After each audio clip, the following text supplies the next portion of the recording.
골로새서 1장 18절에 가서 보면 교회의 머리 되시는 그리스도는 만물의 어뜸이 되신다. 그렇게 말씀하고 있습니다.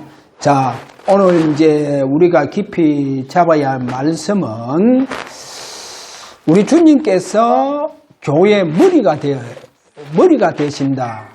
그러니까 머리가 되시고 또 만물의 어뜸이시다. 이 말씀을 오늘 잡게 되어지게 되면 에베소서 1장 22절에 이 말씀이 더욱더 우리가 붙잡고 기도하게 되어집니다. 골로새서 1장 18절과 연결된 말씀인데 에베소서 1장 22절 보면 만물을 그의 발 아래에 복종하게 하시고, 자, 그를 만물 위에 교회의 머리로 삼으셨느니라. 그렇게 합니다. 만물이 주님께 이제 다 복종한다. 그분 발 아래에 다 복종한다. 자, 그렇게 말씀하시고 하나 더 참고하자면 베드로전서 3장 22절에 가서 보면 그는 하늘에 오르사 하나님 우편에 계시니 천사들과 권세들과 능력들이 그에게 복종하느니라. 그렇게 말씀이 되어져가 있습니다. 자, 오늘 우리가 예배의 제목이 말씀의 제목이 왕권을 가지신 주님이 아니십니까? 그래, 보좌의 왕권의 그 비밀을 가진 자, 보좌의 왕권의 비밀을 가진 자, 이 부분 놓고 우리가 조금 오늘 하나님께 큰 영광 받으면서 영광 돌리는 귀한 날이 되기를 바랍니다. 첫째 대지하고 두 번째 대지를 첫 번째 대지로 그렇게 오늘 바꾸서 먼저 보시면 되겠습니다. 거기 가서 보면 어뜸된 자, 어뜸된 자는 구약적인 표현을 하자고 하면 구약에 보면 특별하게 성령의 기름 부음 받은 자를 말합니다. 성령의 기름 부음 받은 자. 여기에서 하나 참고적인 말씀인데 저와 여러분이 구약 성경을 볼 때 창세기 6장 3절에 가서 보면 원죄의 결과가 뭐냐? 성령이 떠나본다는 거예요. 그렇게 원죄를 다락방에서는 자꾸 잘못 설명하고 있더라. 잘못 설명하는 거예요. 왜 잘못 설명하냐? 그 성경이 빗나간 설명입니다. 우리가 범죄함으로 하나님을 떠났다 이렇게 자꾸 설명하잖아요. 하나님 떠난 적이 없습니다. 성경에는 하나님 떠난 적이 없고 쉽게 얘기하자면 창세기 6장 3절에 가서 보면 하나님의 영이 떠났다 그래 되어 있습니다. 내가 영원토록 나의 영이 사람들과 함께하지 않을 것이다. 누가 떠났습니까? 우리가 떠난 것이 아니고 하나님 떠날 수도 없는데 성령이 떠나버리는 거예요. 우리 속에 있는 성령이 떠나버렸습니다. 그래서 우리가 하나님 만나러 가는 게 아닙니다. 그거는 종교다는 거예요. 하나님 내게 찾아오 주셔야 돼요. 왜냐? 원래 성령이 떠났으니까. 그래서 사도행전 2장 이제 거기에 23절에 가서 보면 주님께서 이제 부활하시고 성천하셔서 하나님의 성령을 받아서 우리에게 다 보내주셨다. 그래 되어 있어요. 자, 그래서 우리가 뭐 범죄가 하나님 떠난 것이 아니고 내가 떠나고 달고 하는 것이 아니고 우리가 너무 타락해 보니까요. 그래서 성령이요 우리를 시기나게 하기까지 우리에게서 떠나가 버리는 거예요. 그렇게 성경이 되어져서가 있습니다. 자, 이래서 구약에는 그러면 성령이 떠났다 이래 되어 있잖아요. 성령이 떠났으니까 그러면 하나님께서 성령의 역사는 구약에 어떻게 하시느냐? 특별한 하나님의 종들에게 성령을 부어주십니다. 성령의 기름 부음을 주세요. 그래, 성령의 기름 부음 받은 자는 구약에 보면 아주 어뜸된 자라니까요. 구약에 성령 기름 부음 받은 자. 그 특별한 주의 종들에게 하나님께서 성령의 기름 부음을 주세요. 왕이라고 해서 다 성령의 기름 부음을 받는 거 아닙니다. 성령의 기름 부음을 받은 왕은 달라요. 다릅니다. 그래서 예를 들어서 사울 왕하고 다윗 왕은 다르죠. 다윗 왕은 성령의 기름 부음을 받았다. 그 짐승의 뿔에 이제 그 기름을 담아서 이제 왕이 되든 선지자가 되든 제사장이 되든 간에 그들에게 부어줍니다. 그때 이제 기름 부음을 주는데 그 기름 부음하고 우리 주님께서 직접 성령의 기름 부음을 주는 자는 달라요. 그래서 구약 시대에 성령의 기름 부음 받은 자들은 어뜸된 자들입니다. 어뜸된 자들. 그래, 그 어뜸된 자들이 바로 그리스도의 모형이다. 그리스도의 그림자입니다. 할렐루야. 그래, 그리스도의 그림자로서 시대마다 성령의 기름 부음 받은 업등된 자들을 통해서 구원자의 역할을 합니다. 할렐루야. 이스라엘 백성들에게 구원자의 역할을 해주시는 거요. 그걸 아셔야 됩니다. 한 가장 큰 예가 뭐냐? 모세를 통해서 이스라엘 민족이 400년 동안 애굽에 종살이를 하잖아요. 그래, 모세가 이제 그들을 애굽에서 해방시키는 거예요. 해방시켜 줍니다. 그래서 모세는 어떻게 보면 그리스도의 메시아의 그림자라는 거예요. 그래, 구원자의 역할을 한다니까요. 그래서 오늘 성령의 기름 부음 받은 자들이 어뜸된 자다. 할렐루야. 어뜸된 자. 이제 여기서 많은 예가 인물을 좀 증거해 줘야 되는데 제가 볼 때 요셉과 다윗 이 두 사람을 이래 보면요 특징이 있습니다.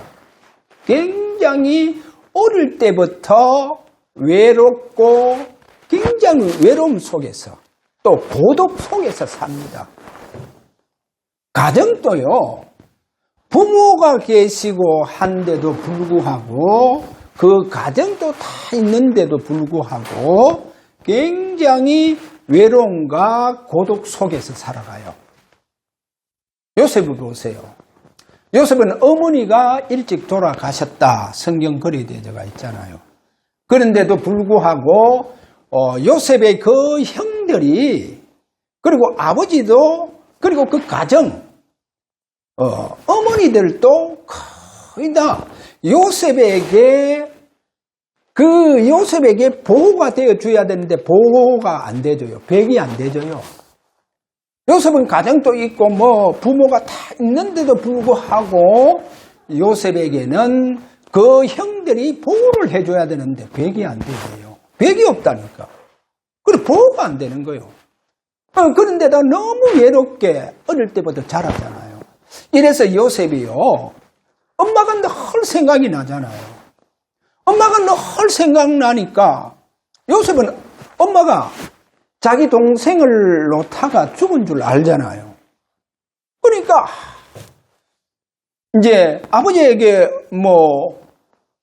이제 자기 동생이 엄마가 어디 계시냐고 하면 왜 엄마가 안 보여요 하면서 엄마가 없어요 하면 그렇게 아버지 야곱은 뭐라 하겠어요? 엄마는 저 하늘나라에 계신다. 이렇게 얘기 안 하겠습니까? 이러다 보니까 요셉은 늘 외로울 때마다 고독할 때마다 별을 보면서 밤하늘에 저 수많은 별들을 보면서 기도를 하는 거예요. 혹시 엄마가 저 하늘에 계신다고 하면 내가 엄마한테 기도하고 엄마 한번 좀 보고 싶어요 하면서 막 그렇게 기도하겠죠. 요셉은 그러면서 자라나는 거예요. 그 너무 외롭게, 너무 고독하게. 요셉이 그렇게 자랍니다. 때로는 밤하늘을 보면서 달을 보면서도 그렇게 기도하고 하늘을 보면서 기도하고 또 순간순간 그 해를 보면서 그렇게 늘 기도하는 거예요. 이러다 보니까 요셉의 꿈에 이제 달도 나타나고 이런 보세요. 별도 나타나고 요셉의 꿈이에요. 해도 나타나는 거예요. 확 나타나고. 그래서 요셉은 한마디로 말하자면 부모라든지 가정이라든지 또 형님들이 요셉에게는 병이 되지 못했다는 거예요.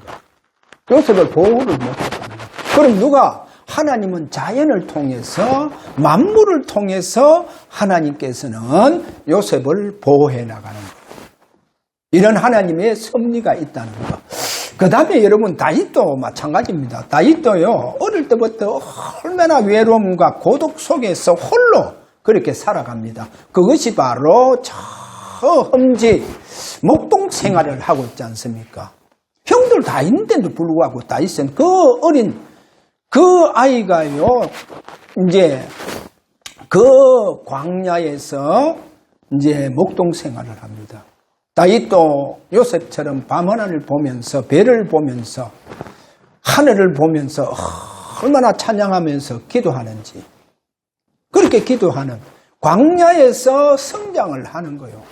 그래서 광야에서 성장하다 보니까 이 다윗도 자기 아버지 이세 또 형들 다 다윗에게 다윗을 백이 되어 주지 못했다는 거예요. 보호를 해주지 못했다는 겁니다. 그 제일 어린 막내인데도 불구하고 형들이요. 큰형이 다 엘리압이 다윗을 보호해주고 막 이렇게 해야 되잖아요. 그렇게 보호가 못 되는 거예요. 그래서 굉장히 외로움과 고독 속에서 이 다윗이 광야에서 막 성장하는 거예요. 그렇게 누가 보호해 주겠어요? 그 사자와 그리고 그 곰들 늑대들 그 틈바구니에 있는 다윗을 누가 하나님 보호해 주겠어요? 자연을 통해가 보호해 주는 거예요.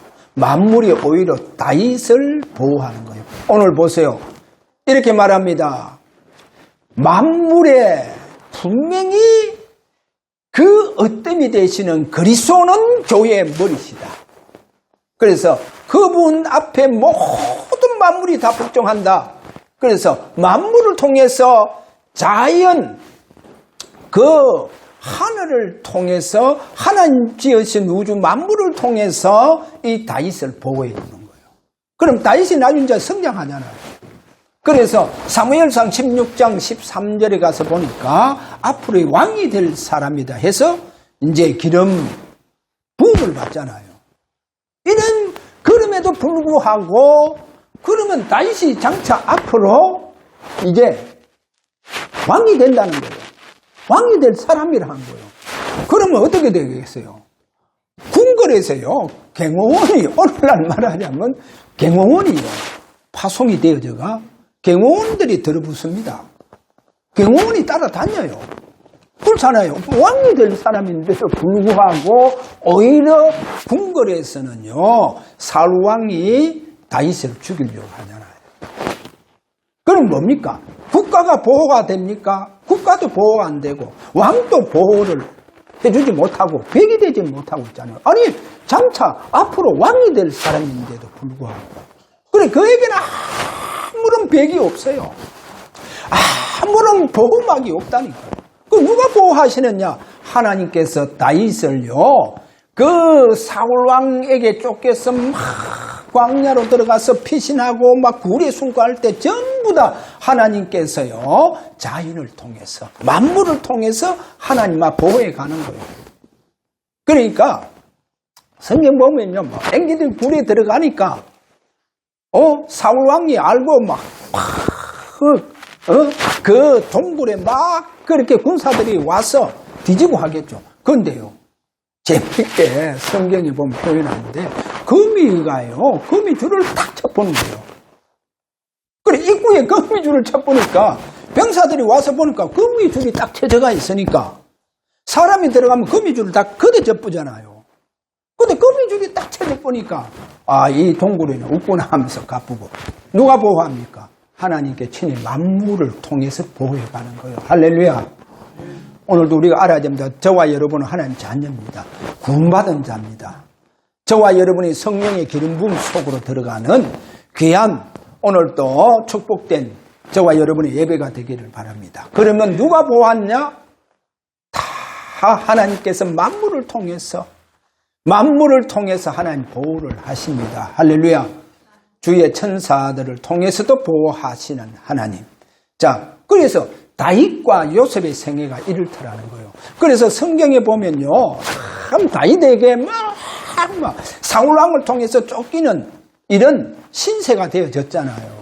그래 막 쫓기는데도 불구하고 동굴에 가서 숨고 바위 틈에 숨고 막 이러는데도 불구하고 다윗에게요, 국가가 보호가 안 되는데 불구하고 누가 모여듭니까? 성경에 보면. 성경의 그 사무엘상 그 22장입니까? 거기 가서 보면요, 다윗에게 오는 사람들이 누구냐? 전부 다 보니까 환난 당한 자들, 빚진 자들, 그리고 억울함을 당하는 자들, 이런 사람들이요, 이제 다윗에게 모여드는 거예요. 여러분, 성경에 보니까, 환난 당한 모든 자들이요, 이렇게 이제 다윗에게 막 모여드는 거예요. 여러분, 이제 사울왕 시대가 좀 어려웠잖아요. 그리고 빚진 자들이 많잖아요. 그러게 성경 뭐라 하냐? 그 빚진 모든 자들이요, 다윗에게 막 모여드는 거예요. 그래, 이들이 이제는요, 다윗을 보호하는 거예요. 누가 보호합니까? 환난 당한 모든 자, 빚진 모든 자, 억울함을 당한 자들이 다윗에 와서 다윗의 군사가 되는 거예요. 다윗의 보호막이 이제 되기 시작합니다. 자, 이렇게 다윗의 어릴 때부터 성장하면서 이제 다윗의 이런 우리가 모습들을 보면서 어떤 자는 이렇게 하나님께서 자연을 통해서도 만물을 통해서도 보호해 나가신다 하는 것을 이렇게 보여주고 있습니다. 자, 그러면 오늘 두 번째, 여기에서 어떤된 자를 가장하는 사탄. 그 사탄은 어떤된 자를 가장한다는 겁니다. 자, 어떻게 가장해 들어갑니까? 여기서 한 네 가지를 볼 때, 첫째, 계시록 2장 28절, 그 다음에 저 22장에 가서 또 보면 새벽별, 강명한 새벽별, 그래, 이제 새벽별이 나옵니다. 이 사탄은요, 어떤 된 자를 가장하는데 그 가장 먼저 첫 번째로 새벽별을 막 가장하는 거예요. 자기가 마치 구원자인처럼 막 가장한다는 거예요. 의의 일꾼인 것처럼, 그리스도의 사자인 것처럼 막 가장한다. 이렇게 어떤 자를 가장하는 사탄은 새벽별을 가장한다. 두 번째로, 두 번째 굉장히 중요합니다. 성육신을 가장한다는 거예요. 그래서 성육신을 가장시킬 겁니다. 어떻게 성육신을 가장시킵니까? 독재자들에게. 여러분, 독재자들에게 지난주 뭐라 했습니까? 강명한 천사, 이 강명한 천사 사탄이 이 독재자 속으로 들어가 보는 거예요. 그래, 독재자는요, 가장된 어떤된 자들입니다. 사탄이 들어간 자들이에요. 거기 보면 강명한 고린도 후서 11장 13절에서 15절에 가보면 강명한 천사, 강명한 사탄이요, 독재자들 속에 들어가서, 그러면 어떻게 되겠습니까? 독재자들은 한마디로 말해서 지난주 뭐라 했습니까? 강명한, 살아있는 강명한 천사다. 그래 보면 됩니다. 우리가 독재자들 다 보세요. 푸틴이라든지, 그리고 우리가 중국, 우리가 이북 다 보세요. 저들 그렇게 시진핑도 다 보세요. 어뜸된 자인데 가장된 업뜸된 자. 살아있는 강명한 천사요. 완전히 사탄입니다. 김정은 여러분 그 사탄이지 그 뭡니까 하는지 보세요. 완전 사탄이잖아요. 사탄 짓을 해가면 얼마나 끔찍한 사람을 끔찍하게 죽이고 하잖아요. 그러니까 자기 정정 치는 거 보세요. 막. 완전 고무보도 막 기관총 가지고 막 쏴대가 죽이고 뭐 좀 자기에게 반역하는 거 총살시키는데 막 자기가 직접요 그 총을 쏴서 죽이고 막 그러니까 막 그 기관총 때리면 쏘니까요 사람 형체가 없어져 버리잖아. 그것도요 전 국민이 보는 앞에서 막 그렇게 막 총살시키고 하는 거 보세요. 그거 사탄입니다. 강명한 누가 들어갔습니까? 천사 사탄이 들어가 붙는 거예요. 그렇게 들어가 붙습니다. 이런 것을 우리에게 오늘 보여주고 있죠. 그 다음에 오늘 한 가지 중요한 것. 지난번 계속 이야기했는데 오늘 다시 한번. 제가 지난주 이런 설교를 했습니다. 오늘 세 번째로 보자면 우리 대한민국이 1948년 이제 8월 15일 이제 건국이 되어집니다. 이승만 대통령께서. 여러분 이승만 대통령은 얼마나 믿음의 사람입니까? 그 대통령께서요 진짜요 대통령 되기 전에도 여성들이 모여있는 그 여성들이 모여있는 곳에서 막 성경을 그렇게 막 가르쳤다 하잖아요. 아주 참 믿음의 대통령입니다. YMCA에서요. 그렇게 성경을 언제 여성분들 모여서 있는 거기에 막 성경을 가르치고 얼마나 또 기도하시는 분이십니까?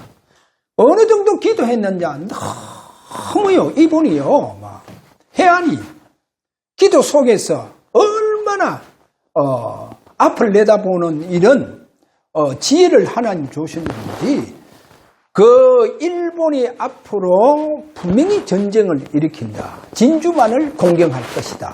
그리고 그것까지 다 예언했었잖아. 그리고 결국 일본이요 진주만 공격에 들어가는 거 봐요. 그만큼 기도하는 사람. 그래서 우리나라를 세울 때 이승만 대통령도 굉장히 외로움과 고독 속에서 그분이요 대통령으로 사명을 감당하고 가고 있었다는 겁니다. 왜냐?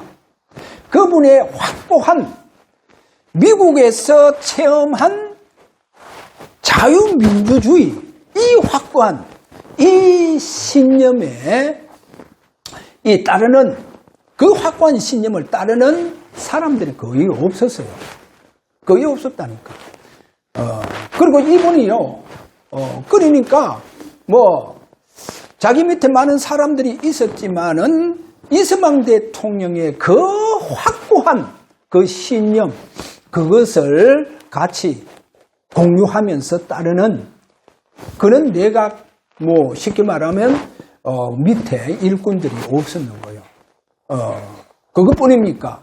저 밖으로는 공산주의와 싸우는데 여러분 안에 있는 공산주의가 또 이 공산주의자들하고 싸워야 되는 이런 이승만 대통령이었습니다. 그래서 이 나라를 하나님 앞에 기도하면서 그렇게 세우신 대통령, 우리가 건국 대통령이라 하는 거예요.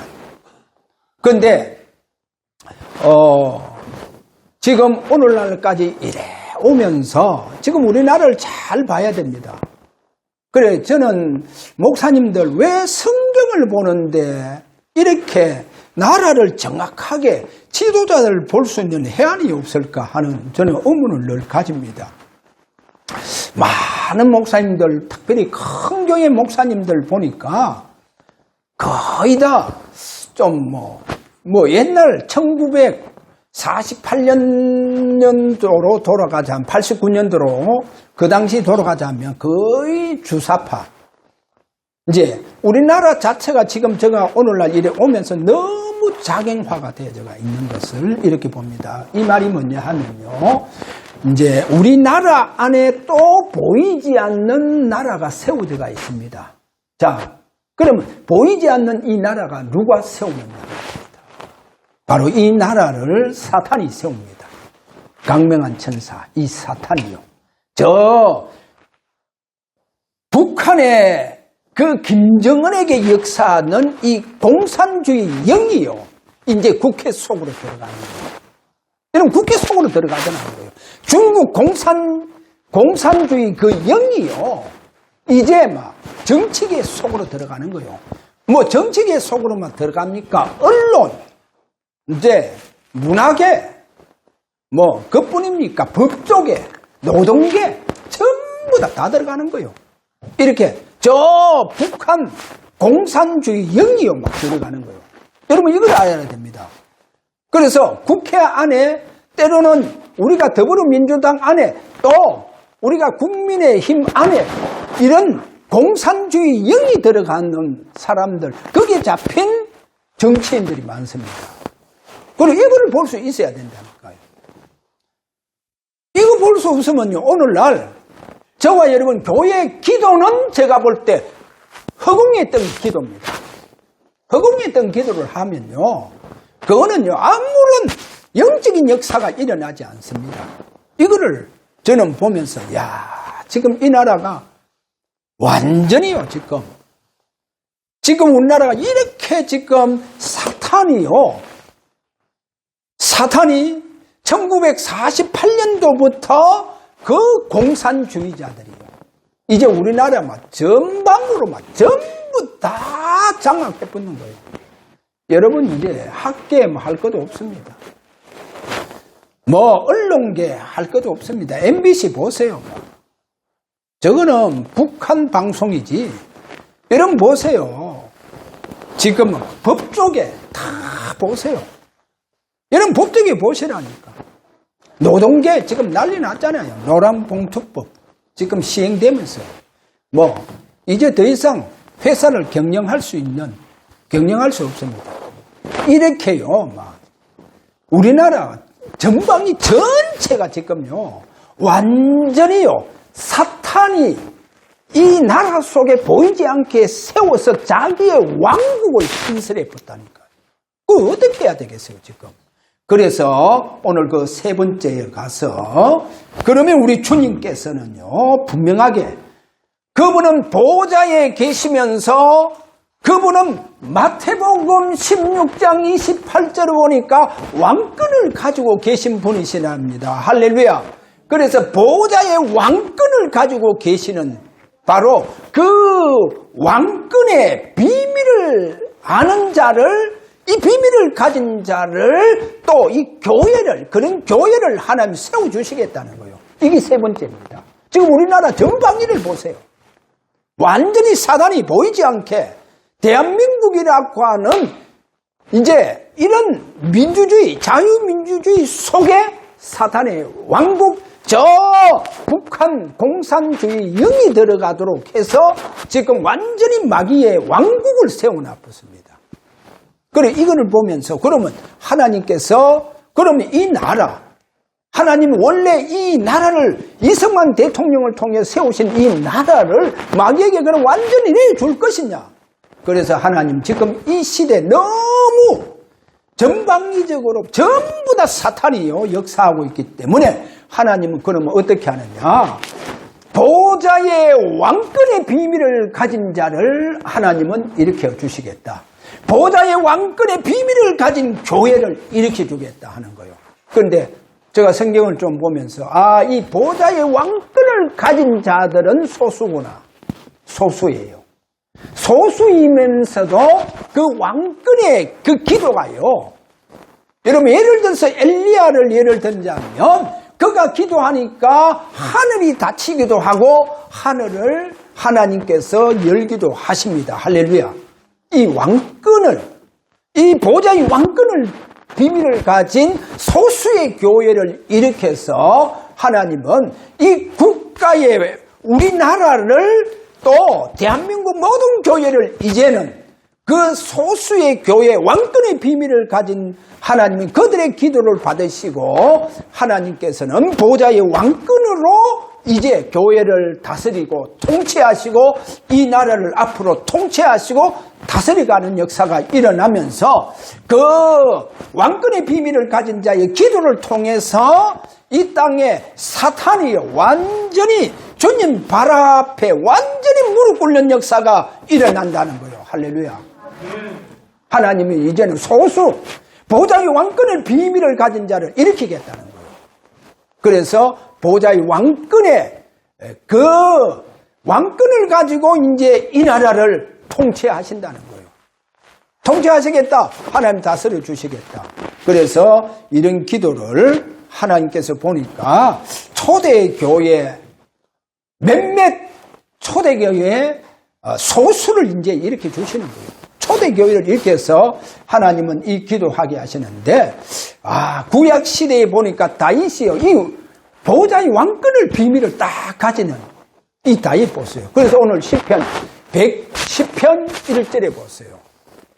분명히 이제 이 다윗이 보좌의 왕권의 비밀을 가지고 있는 이와 같은 대통령이 딱 세워지는 거예요. 왕이 세워졌다는 겁니다. 이런 왕이 세워져가 있는 것을 성경에서 그렇게 보여주고 있습니다. 그래서 왕권의 비밀을 가지고 있다는 것은 오늘 우리가 아셔야 됩니다. 그 왕권의 보좌의 왕권을 가진 분이 통치할 때 그 앞에 사탄의 모든 권세가 무릎 꿇게 되어져 있습니다. 네 원수가 네게 발판될 때까지 너는 내 우편에서 보좌의 왕권을 가지고 통치해라 합니다. 할렐루야. 그래서 이런 비밀을 가진 소수의 교회와 소수의 사람들이 이렇게 세워서 하나님은 역사하신다는 것을 오늘 우리에게 보여주고 있습니다. 자, 그래서 계시록 8장 3절에서 5절에 보니까 이 왕권의 비밀을 가진 자의 이 기도는 주님께서 천사를 통해서 천사의 손에 받들어져서 어디로 올라간다 했습니까? 주님 보좌로 올라갑니다. 할렐루야. 주님의 보좌로 올라갑니다. 이와 같은 기도의 이제 역사가 일어나는 것을 우리에게 보여주고 있습니다. 자, 결론입니다. 다시 한번 우리가 골로새서 1장 18절에 가서 보니까 그는 몸인 교회의 머리시니라. 그래, 교회의 머리가 되시고 그분께서 이제 만물의 으뜸이 되시면서 교회를 통치하시고 교회를 다스리시는데 어떻게 통치하시고 교회를 다스리느냐? 보좌의 왕권을 가지고 보호해 주시겠다는 거예요. 할렐루야. 보좌의 왕권을 가지고 보호해 주시는 거예요. 자, 이런 교회 성도들이 복되다 하는 겁니다. 그렇지 않습니까? 교회를 주님께서 당신의 보좌의 왕권을 가지고 이렇게 보호해 주시고 또 벽이 되어 주시고 또 통치해 주시고 다스려 주신다는 이런 교회 성도들이요 복이 되어진다는 거. 여러분 하시는 모든 일 속에서도 주님께서 분명히 이제는 함께 하시는 축복이 일어날 것입니다. 그래서 주님의 통치가, 주님의 다스림이, 주님의 왕권의 그 다스림이 여러분의 가정과 여러분 모든 현장과 여러분 생업에까지도 다스림이 일어나는 귀한 축복이 일어나기를 바랍니다. 그래서 요셉의 그 현장입니다. 요셉의 비록 노예로서 그가 밭에서 경영할 때도 그가 일하는 그곳에 주님은 보좌의 왕권으로 통치하시고 다스림의 축복이 일어났다는 것을 오늘도 저와 여러분 잡으시고 여러분의 모든 가는 곳의 현장에 주님께서 보좌의 왕권으로 통치하시고 다스림이 있는 이 축복 속에서 여러분은 오늘도 보좌를 향하여 기도하시고 보좌를 향하여 여러분의 예배와 그 찬양이 최고의 영광이 되어지는 찬양이 되기를 주의 이름으로 축원합니다. 자, 우리 다 같이 한번 기도합니다. 보좌를 향하여 오늘도 우리 주님께 오늘 또 저와 여러분이 기도하며 하나님 우리 가는 모든 것에 보좌의 왕권으로 통치하시고 다스려 주시옵소서. 자, 이렇게 기도합니다.